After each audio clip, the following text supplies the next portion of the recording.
Dhe tjetra që ky universitet nuk po stabilizohet dhe ndjek çare tepër të mëdha. Me gjithë insistimin tim të marr, pak shkelur asnjëherë dhe pak prekur asnjëherë në ato pika dhe në atë drasën ku nuk shkilet, dhe megjithatë nuk kemi realizuar synimin tonë.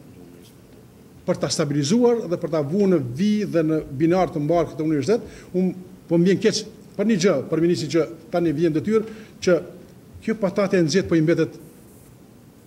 atij, dhe unë uroj që ai të ketë urtësinë edhe më të madhe se kisha unë, dhe besoj ka edhe një hurim më shumë për këtë gjë sepse është vetë pjesë e këtij institucioni,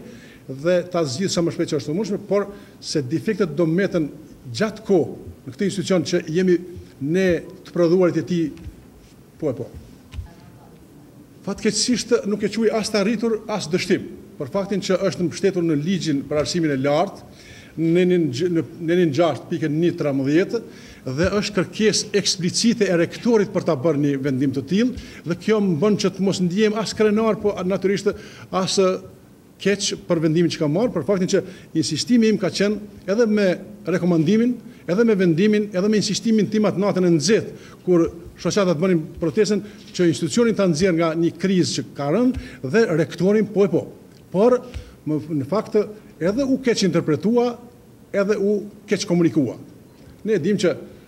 synimet e shoqatave që të bëjnë regjistrimi këtu andej e këndej,